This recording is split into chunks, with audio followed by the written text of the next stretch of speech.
want to start now? Do I need to hold that or not? Okay, don't need to hold that, and I can sit here like this. Well, it's nice to be with you again, and life is made up of choices. Would you agree? Life is made, yes. You can speak back to me, I don't mind. Yeah, life is made up of choices. You can heckle if you want to heckle, I don't mind. And life is made up of good choices and bad choices. You know, sometimes we make good choices, sometimes we make bad choices. And if we make a bad choice, we have to kind of suffer the consequences of those bad choices. But also in the same, when we make good choices, we, enjoy the benefit of them. Particularly the weather today, if you're a bloke, it's a pair of trousers and a shirt or shorts. With ladies, it's, shall I wear this dress, shall I wear that top, shall I wear this, or, do you know what I mean? And you pick and choose. And then when you go out, you think, oh, I wish I'd have put the other one on. But we went to a wedding in Northern Ireland quite a few years ago. It was my son's brother-in-law that was getting married, or brother-in-law to be. And he said, don't worry about summer clothes. He said, it's always raining and it's always cold in Northern Ireland. So Rosie packed a suitcase with jumpers and jeans and all this kind of stuff. They had a heat wave the week we went, didn't they? So we had to go to the shop and buy I didn't care because I just put a jumper on or take a jumper off depending on the weather, So we had to go and buy, these clothes. And when you read the stories of Jesus in the New Testament through the Gospels, you found that Jesus made choices, and sometimes he made strange choices. And in John chapter 4, we read that Jesus says that he needed to go through Samaria. Now Jesus was a Jew, and Samaria had the Samaritans in it, and the two should never kind of mix. They kind of had nothing to do with each other. But Jesus was going to Samaria, to a village called Sychar, to a well, because he needed to meet someone. Now, I find it amazing that Jesus knew this person he was going to meet, and he knew all about her. And he knows the same as us we meet here this morning at Connect. He knows all about us. We can't hide anything from us. He knows the good choices and the bad choices that we make. And so he goes up to this well. I'm not going to read the whole, because it's quite a long passage. I'm just going to paraphrase it as we go through it. And it says that Jesus needed to go through Samaria, near the plot of ground, and the well was there. Jesus, tired as he was from the journey, sat down by the well. It was about the 6th hour, so it's about lunchtime, 12 o'clock, which is probably the hottest time of the day. And Jesus was tired, so he sat down, wanted a drink by Jacob's well, but the well was 100 foot deep. Now Jesus, I believe, could quite easily have got the water to come to the top, and he could have had a drink of water. But he wanted to engage with this lady, the Samaritan woman that came down at lunchtime, 12 o'clock, to get some water. So Jesus starts the conversation, and he says to her, woman, Jesus said to her, will you give me a drink? His disciples had gone into the town to buy food. The Samaritan woman said to him, you're a Jew and I'm a Samaritan woman, the lowest of the low. Really the outcasts in a way. And yet Jesus took time to talk to her. And he said, Jesus said, if you knew the gift of God and who is it asks you for a drink, you would ask him and he would give you living water. Sir, she said, you've got nothing to draw with. She's coming from one hand, one way, and Jesus is talking about another way. He's talking about a living water, she's talking about practical water. Now, we all know about water, don't we?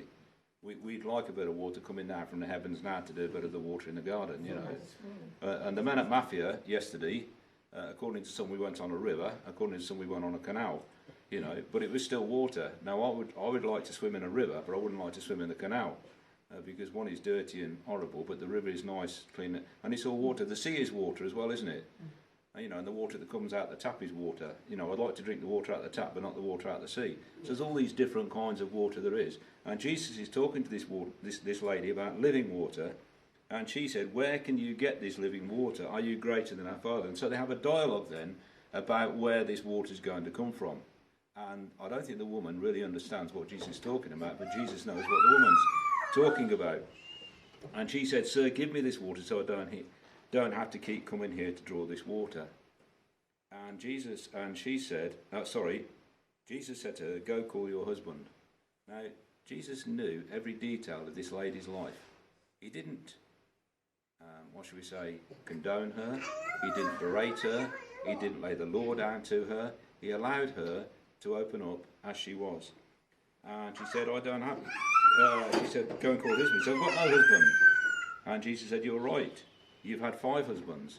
Now, the Bible doesn't actually say whether all the husbands had enough and all died, or whether their marriages didn't last and she left them and then she was living with this other man. And the man you've got now is not your husband. What you've said is quite true.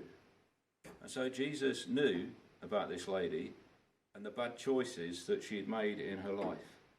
And I presume, or like to think, maybe wrongly, I don't know, that she was going down at midday for this water because she didn't really have many friends within the village, because she was kind of viewed as an outcast.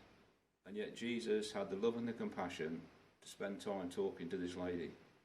And we might feel like that ourselves sometimes. You know, we don't get on with people and that. But Jesus has got time for each one of us. And he wants to talk to us, and he wants us to share with him what he already knows about us anyway. You know, we can't hide anything from him because he knows. I was brought up in a church where really you kind of kept your anger and everything suppressed and everything. You can't tell God you're angry with him and all that. But as I got older, I thought, well, why can't I tell God that I'm angry with him? Because he knows what I'm thinking anyway. So I might as well tell him I'm angry with him and get it off my chest. And I feel a lot better about it. And God can deal with it. He can deal with my anger. He can deal with my hurts. And this lady and Jesus having this conversation, he said, Sir, she said, I can see you are a prophet. You are a prophet. Our fathers worshipped on this mountain, but you Jews claim that this place where we must worship. It's all right, I've got new glasses on. I'm struggling reading at the minute. Jesus declared, believe me, woman, the time is coming when you will worship the Father neither on this mountain nor in Jerusalem. You Samaritans worship what you do not know. We worship what we do know. Yet a time is coming when true worshippers will worship the Father in spirit and in truth. These are the kind of worshippers the Father seeks. God is spirit, and his worshippers must worship him in spirit and truth. The woman said, I know that Messiah is coming. When he comes, he will explain everything to us. Then Jesus declared, I who speak to you am he. And this is the only recorded part we've got in the Bible that Jesus reveals to this Samaritan woman who he is. He does it again just before the crucifixion. But normally, when Jesus heals somebody, he goes, don't tell anybody. Go and tell nobody. But here, he reveals to this Samaritan woman exactly who he is. And so then the woman has a choice. Do I believe what this person is saying to me? He knows all about me. Is it going to make a difference? Or do I just ignore it and just get on with my life? But the disciples come back. They're all perplexed about it. Why is Jesus talking to a Samaritan woman? But they daren't ask the question because they'll get embarrassed about it and didn't know what to say. But she goes back to the village so excited, I believe, about what Jesus had done in her life and the change that was about to take place. She said, come see a man who told me everything I ever did. Now, I think that's kind of an exaggeration in a way. I don't think Jesus told her everything she ever did, but the important part of her life, which was probably holding her back, a relationship with 5 husbands and the man that she got now. Could this be the Christ? So the people from the town, they came out to meet with Jesus. And then there's a dialogue then between the disciples and Jesus. But then it says, further down it says, many of the Samaritans from that town believed in him because of the woman's testimony. He told me everything ever I did. So when the Samaritans came to him, they urged him to stay with them. And he stayed with them two more days because of his words, many more believed. So it started off with Jesus speaking to the Samaritan woman. The Samaritan woman goes and tells the people of the village. The people in the village, they come out to where Jesus is. They listen to what Jesus says, and he makes a difference to them as well. And you know, sometimes you're sitting here listening to me, or you've listened to Darren, or you've listened to Sarah or Ursula and other speakers that have spoken here. But then because of what you've heard, you then go off and it makes a difference to somebody else because of what you shared, what you believe God has laid upon your heart. And then it says, we no longer believe just because of what you said. We have heard for ourselves, and we know that this man really is the Saviour of the world. So I believe this woman, although she'd made bad choices, now made a good choice. She recognised who Jesus was, what he did, and the change he made in her life. And we have choices to make. The people of the village, they had choices to make. And it says many of them believed and that he was the Saviour of the world. And so, in our lives, we have choices to make. Do we listen to what Jesus says when we read the Bible, when he speaks to us by his Spirit? And I was trying to get an alliteration, where all the things go together, So they had a discussion about water. They had a discussion about worship, but I couldn't get the other one. So your idea for next week is to find out what the third alliteration is. So we do make choices, and God, through Jesus, doesn't point the finger and say, "For you've been a bad person," because he loves us and he cares for us and is compassionate towards us, and he knows we mess up. He knows we make mistakes. I was reading in a magazine just the other day about a fellow that was brought up in a Christian church, but he never understood that he was a child of God. He always thought he was an orphan. He knew about God and knew about his love, but he never accepted he was an actual child of God, loved by God. And this song that we sang earlier, "You're a good, good father." And a good, good father loves his children. You are his children, and he loves you.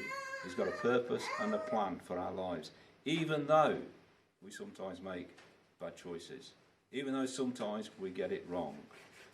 He doesn't say, "Well, that's it, you've blown it. You've had your chance." No.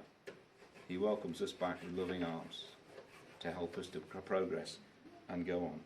So hopefully today, in these short messages, we'll make good choices as God speaks to us through the Word.